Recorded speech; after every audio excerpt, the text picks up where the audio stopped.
सभी दोस्तों को नमस्कार, सभी प्यारे बच्चों को नमस्कार। जो जेई और नीट की तैयारी कर रहे हैं इन सभी बच्चों को मेरा हार्दिक शुभकामनाएं कि मेरे चैनल के साथ आ रहे हैं और जुड़ रहे हैं, तो मान के चलिए कि इनका सिलेक्शन भी हमारी जिम्मेदारी बनता है।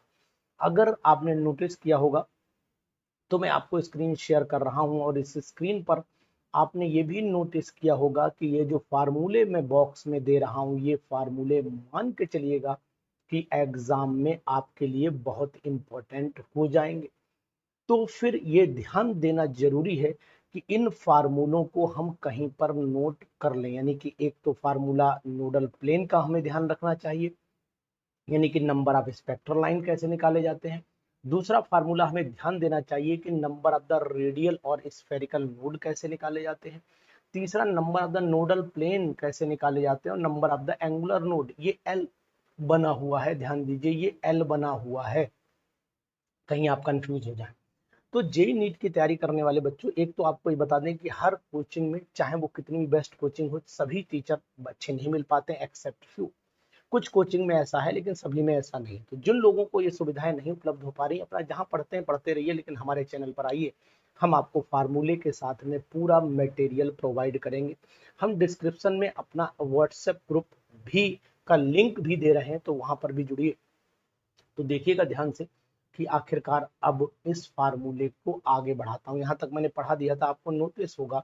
आज हम आपको बताएंगे कि some basic concept of chemistry के कौन कौन से फार्मूले जो आपको जेई और नीट दोनों परीक्षाओं में मदद करेंगे। तो सबसे पहले जान लीजिए, देखिए शुरुआत है तो छोटी छोटी चीजों को नोट करना चाहिए, और अगर आप इन छोटी चीजों को नोट नहीं करते हैं तो फिर ये मान के चलिएगा कि आप अपने नुकसान को बर्दाश्त करने के लिए तैयार रहिए। अब आप बच्चे हैं, माँ बाप आपके ऊपर बहुत सारा पैसा, बहुत सारी चीजें खर्च करते हैं, लेकिन उस समय आपको भी ध्यान रखना है कि उनका मान सम्मान आपके हाथ में रहे। सिलेक्शन लेना आपका काम है, टीचर का काम है आपको रास्ते पर चलाना, माँ बाप का काम है आपके ऊपर पैसे का इन्वेस्ट करना। तो ये बात आप ध्यान दीजिए कि इन्वेस्टिंग वो कर रहे हैं, गाइडेंस हम कर रहे हैं, चलना आप। तो इन सब चीजों को ध्यान रखते हुए सबसे पहले आज हम लोग आपसे बात कर रहे हैं। ये फार्मूले हैं और ये फार्मूले सबसे पहले नंबर ऑफ मोल्स निकालना आना चाहिए। नंबर ऑफ मोल्स कैसे निकालते हैं? वेट ग्राम में रखिए, मॉलिक्यूलर वेट रखिए, यानी कि W/mm लिख लीजिए, और या फिर ऐसे मान लीजिए कि आप W2/m2 भी लिख सकते हो। ये दोनों बातें हैं। एवोगैड्रो नंबर किसे कहते हैं? तो एवोगैड्रो नंबर आपको पता ही है कि number of the particles, ions, molecules, atoms कुछ भी हो सकते हैं, present in 22.4 litre of gas, या फिर C12 यानी कार्बन 12 के मॉलिकुलर मास के बराबर जाना चाहिए। तो ये नंबर कितना है? ये नंबर आप नोट करिए, 6.022 इंटू 10⁻23 पार्टिकल्स के बराबर होता है। Mass of 1 mole of electron कितना होता है? तो मास ऑफ इलेक्ट्रॉन रख दीजिए और एवोगैड्रो नंबर से मल्टीप्लाई कर। मास ऑफ 1 मोल इलेक्ट्रॉन, एक इलेक्ट्रॉन का मास, ये मास है बेटा, यहाँ पर MO हो गया है, यहाँ पर आप मास लिख लीजिए, MASS मास लिखिएगा। अब एक चीज आपको और बताना चाहूंगा यहीं पर कि मास कितना होता है। अगर किलोग्राम में रखना चाहते तो 9.1 इंटू 10⁻⁻31 किलोग्राम होता है, और एवोगैड्रो नंबर 6.022 इंटू 10⁻23 होता है। मल्टीप्लाई कर लीजिएगा, एक इलेक्ट्रॉन का मास आपको बता दिया, तो एक मोल का भी मास आप आसानी से निकाल लीजिए, कैलकुलेशन कर। इक्विवेलेंट वेट, किसी का भी इक्विवेलेंट वेट निकालना हो, खासकर आपने देखा होगा KMnO4 का एसिडिक मीडियम में इक्विवेलेंट वेट कैसे पूछा जाता है।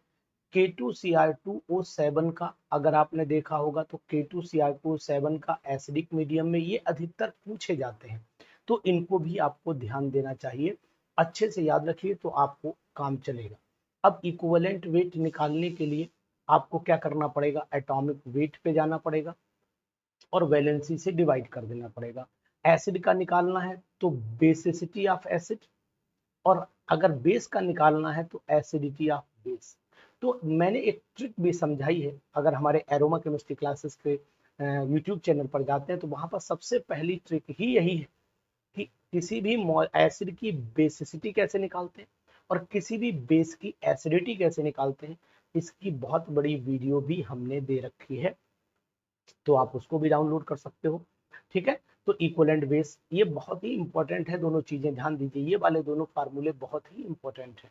इसी की सीरीज में अगर हम लोग आगे बढ़ते हैं तो आपको ये पता है, ये फार्मूला तो वरदान साबित होगा। एक मोल किसके बराबर होता है, तो जान लो कि जितने कक्षा 11 के बच्चे हैं वो भी ये पढ़ते होंगे कि एक मोल में जो पार्टिकल्स होते हैं वो 6.022 इंटू 10⁻23 पार्टिकल्स होते हैं। अगर उनके वेट की बात करते हैं तो उनका वेट जो होता है वो कितना हो जाएगा, उनका वेट हो जाता है, एटम का वेट होगा आपका, यहाँ पर बता दे रहा हूँ आपको, एटम का वेट होगा, नोट कर लीजिए ध्यान से, एटॉमिक मास ऑफ एटम के और मॉलिकुलर मास ऑफ किसके, मॉलिकुलर मास ऑफ हो जाएगा आपका, मॉलिकुलर मास हो गया किसका, मॉलिक्यूल का हो जाता है। तो मैं एक बार और इसको बॉक्स बंद करने की कोशिश करता हूँ। ठीक है, तो इस तरीके से मैं इसको बंद भी कर लेता हूँ। चलिए, तो इस तरीके से ध्यान दीजिएगा। दूसरी तरीका ये है कि अगर आप एवोगैड्रो नंबर, तो ये है ही भाई, इस वैल्यू को किसके बराबर बोलते हैं, एवोगैड्रो नंबर के बराबर भी बोलते हैं, लेकिन ये वैल्यू अगर हम बोले तो 22,400, यहाँ 22,400 ये आपका हो जाएगा ml में, और ये वैल्यू हो जाती है आपकी लीटर में। तो ये फार्मूले की अगर बुकलेट चाहिए तो फिर हमारे व्हाट्सएप नंबर के ग्रुप में आइए, हम आपको ये पूरी बुकलेट व्हाट्सएप कर देंगे। यहाँ पर मैंने आपसे बोला है कि किसी भी तरीके के कोई भी चार्जेस आपसे नहीं लिए जा रहे हैं, ये फ्री ऑफ कॉस्ट पूरा चैनल है, फ्री ही नोट्स दिए जाएंगे। तो अब अगर आप अब भी तैयारी नहीं करते हैं तो शायद गलती बहुत बड़ी कर जाएंगे, तो ऐसी गलती आपसे ना होने पाए, इसलिए मैं आपको सलाह दूंगा कि आप फटाफट जाइए हमारे व्हाट्सएप ग्रुप के लिंक को टच करिए, वहां जुड़ जाइए और ये पीडीएफ डाउनलोड कर लीजिए। अब पीडीएफ के लिए व्हाट्सएप ग्रुप सफिशिएंट होगा। इक्विवेलेंट वेट किसी भी बेस का 2 इंटू वेपर डेंसिटी के बराबर होता है। तो आपको ध्यान देना है कि यहाँ पर मैं एक चीज आपको और बता देता हूँ कि अगर हम इक्विवेलेंट वेट को की जगह मॉलिकुलर वेट लिख दें तो मुझे लगता है कि किसी भी चीज का मॉलिकुलर वेट जो होता है, molecular mass is equal to हो जाता है 2 इंटू वेपर डेंसिटी। तो ये थोड़ा सा फार्मूला इंप्रूव कर लीजिए, इसे कट कर दीजिए। ठीक है, अब क्योंकि लिखने में मिसप्रिंटिंग है, molarity is equal to number of moles of solute हो जाता है अपॉन वॉल्यूम ऑफ सॉल्यूशन हो जाएगा। ध्यान दीजिएगा, इंपॉर्टेंट चीज है। अगर आपने ये ml में रखा है तो ये 1000 से, यानी कि मोलरिटी होती क्या है, it is defined as the number of the moles of solid dissolved per litre of solution. तो आईआईटी के जितने भी बच्चे हैं, मैंने अब शुरू कर दिया है आईआईटी का ये चैनल, जेई क्वालिफाई करना है, आईआईटी में सिलेक्शन लेना है, और अगर आपको डॉक्टर बनना है तो फिर आप इस चैनल को सब्सक्राइब करिए, हम आपको आपके लक्ष्य तक ले जाने में पूरी मदद करेंगे। मोलैलिटी, अगर हमने यहाँ मोलैलिटी लिखा है तो मोलैरिटी को दूसरा फार्मूला है W इंटू 1000, यहाँ molar mass upon volume ml में रखिएगा, तब भी पॉसिबिलिटी है कि आप इस चीज को निकाल पाएंगे। बहुत ही इंपॉर्टेंट, मोलैलिटी तो number of moles of solute, weight of solvent gram में है तो ऊपर 1000 से मल्टीप्लाई करोगे। इसकी यूनिट अगर जानना चाहते हो तो यहाँ पर यूनिट आएगी मोल पर केजी। कितनी यूनिट आएगी, मोल पर केजी यूनिट आएगी। और जबकि यूनिट अगर आप ऊपर निकालना चाहते, किसकी, मोलैरिटी की यूनिट निकालना चाहते, तो ये मोल पर लीटर आ जाती है। ध्यान दीजिएगा, यहाँ पर आपको बिल्कुल भी किसी भी तरीके से संदेह नहीं होना चाहिए। अब बात कर लेते हैं, मोलैलिटी को इस तरीके से भी लिखते हैं W2 upon molar mass upon into W1। तो यहाँ पर लिखा जा सकता है W2 अपॉन, यहाँ M2 भी कुछ लोग लिख लेते हैं, M2 इंटू W1। ये ग्राम में रखिएगा तो ऊपर 1000 से मल्टीप्लाई कर लीजिएगा, और अगर ये किलोग्राम में रखो तो 1000 से मल्टीप्लाई करने की कोई जरूरत आपको नहीं है। नॉर्मेलिटी को कैपिटल N से रिप्रेजेंट करते हैं, पहले नॉर्मेलिटी बताऊंगा फिर मोल फ्रैक्शन बताऊंगा। Number of the gram equivalent, और number of the gram equivalent निकालने के लिए आपको इक्विवेलेंट वेट से मॉलिकुलर वेट को डिवाइड करना पड़ेगा, ये बात ध्यान दीजिएगा। ठीक है, तो इक्विवेलेंट वेट पता लग जाएगा, और number of gram equivalent weight, तो वेट अपॉन क्या हो जाएगा, इक्विवेलेंट वेट। तो इस तरीके से, यानी अगर मान लीजिए हमें इक्विवेलेंट वेट निकालना है तो आपको बता देता हूँ, equivalent weight is equal to होता है मॉलिक्यूलर मास अपॉन या तो एसिडिटी, यानी एन फैक्टर कर देता हूँ, एन फैक्टर, इससे डिवाइड कर लेना तो आसानी से आपको क्या पता लग जाएगा, तो आसानी से आपको पता लग जाएगा कि आखिरकार इक्विवेलेंट वेट क्या है। और number of the gram equivalent weight निकालने के लिए, ग्राम इक्विवेलेंट निकालने के लिए उसके वेट को इक्विवेलेंट वेट से डिवाइड कर देना तो ऑटोमेटिकली आ जाएगा। फिर वॉल्यूम सॉल्यूशन का ml में रखना और 1000 से डिवाइड करना। तो ये कुछ तरीके हैं जिनको आपको ध्यान देना है। इसी तरीके से ये मैंने आपको फार्मूले बताए किसका, some basic concept of chemistry. इसी के साथ गैस लॉज में कौन कौन से फार्मूले चाहिए, ये फार्मूले आपके लिए बहुत इंपॉर्टेंट हैं। इन फार्मूलों पे चले आइए। गैस लॉ में सबसे पहला बॉयल्स लॉ का फार्मूला है, जो आपको ये बताता है, क्या बताएगा, पीवी इज इक्वल टू क्या होता है, के मतलब P1 V1 is equal to P2 V2। ये चीज याद रखिए। चार्ल्स लॉ में चले आइए। चार्ल्स लॉ में क्या करना है कि आपने देखा है कि चार्ल्स लॉ में यहाँ पर भाई V is inversely proportional to P था, V इनवर्सली प्रोपोर्शनल P था, और यहीं पर चार्ल्स लॉ को अगर देखोगे ध्यान से तो यहाँ पर V is directly proportional to T होता है, तो ये V upon T is equal to K हो गया, और यहाँ P1 V1 is equal to P2 V2, तो यहाँ पर हो जाएगा V1 upon T1 is equal to V2 upon T2, ये फार्मूला। इसी तरीके से गेलुसेक लॉ जो है वो क्या कहता है, तो मैं आपको बताता हूँ। गेलुसेक्स लॉ ये कहता है कि प्रेशर टेम्परेचर के डायरेक्टली प्रोपोर्शनल है, तो यहाँ पर डायरेक्टली प्रोपोर्शनल का साइन लगा हुआ है, इसको आप लिख सकते हो, यानी प्रेशर अगर डायरेक्टली प्रोपोर्शनल टेम्परेचर का है तो फिर P upon T is equal to K constant भी लिखा जाता है, ये ध्यान दीजिएगा। तो इसी तरीके से P1 upon T1 is equal to P2 upon T2 भी लिख सकते हैं। और आइडियल गैस इक्वेशन का जो फार्मूला है वो भी प्यारे बच्चों आपको पता होगा, क्या है, PV is equal to nRT। बहुत फेमस फार्मूला है और ये क्वेश्चन देता है, 100% क्वेश्चन इस पे बनते हैं, 100% क्वेश्चन बनते हैं, तो यह ध्यान दीजिएगा। इस पे वेरी वेरी इंपॉर्टेंट लगा लीजिए। इस पे क्या लगाना पड़ेगा आपको, वेरी वेरी इंपॉर्टेंट, बहुत इंपॉर्टेंट है, ये चीज ध्यान दो आप, ठीक है, ये आपको याद रखना पड़ेगा। अब अगर आप नंबर ऑफ मोल्स निकालना चाहते हो, मैं आपको बता चुका हूँ, वेट अपॉन मॉलिकुलर वेट, यानी कि N is equal to W2 upon M2 भी लिख सकते हो।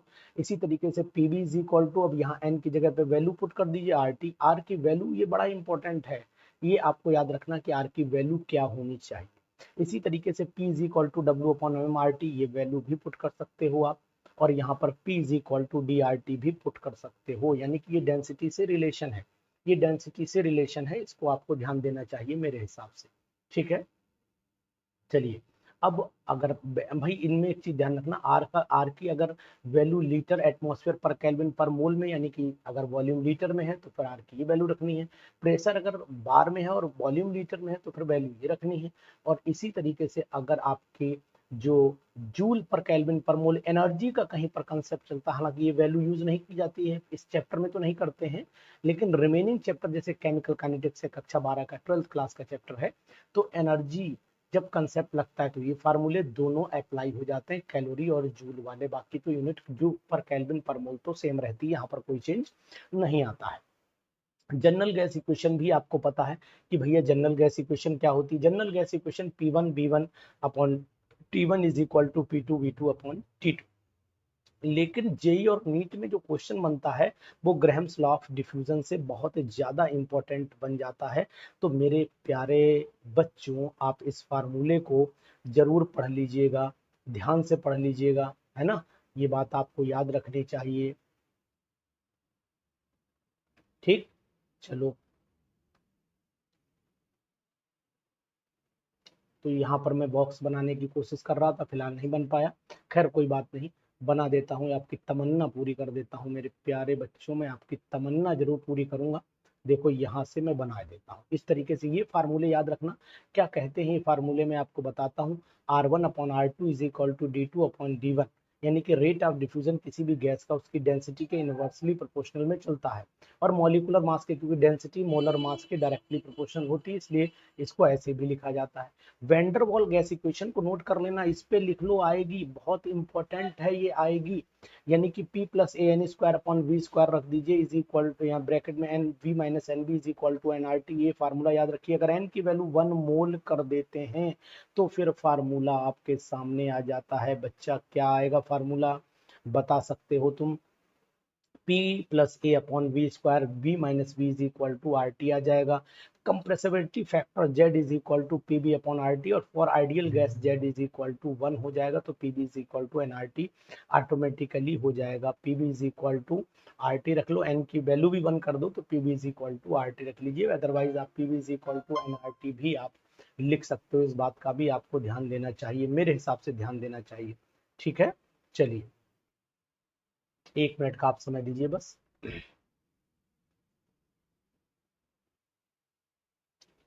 तो यहाँ पर आपको ध्यान देना है कि काइनेटिक थ्योरी ऑफ गैसेस के भी ये फार्मूले बहुत इंपॉर्टेंट है। तो काइनेटिक थ्योरी ऑफ गैसेस के ये फार्मूले अगर आपको जानना है तो फिर आपको थोड़ा सा इंतजार करना पड़ेगा, और ये इंतजार आपको नेक्स्ट डे में मिलेगा। यानी अब आपको कंप्लीट पीडीएफ की तरफ ले जा रहा हूँ। छोटे छोटे फार्मूले नोट करते रहिए, अपने पास लिखते रहिए, आपको पूरे कॉन्फिडेंस के साथ में मैं अनुज शर्मा पहुंचाऊंगा आपके अपने लक्ष्य तक, चाहे वो जेई का लक्ष्य हो और या फिर नीट का। तो हमारे चैनल रसायन पाठशाला को सब्सक्राइब कर लीजिए, दोस्तों तक शेयर कर दीजिए, क्योंकि आपकी तैयारी हमारे साथ है। आपका उद्देश्य सिलेक्शन लेना है और मेरा उद्देश्य सिलेक्शन देना है। तो आइए हमारे चैनल पर और बन जाइए डॉक्टर या फिर इंजीनियर। Thank you.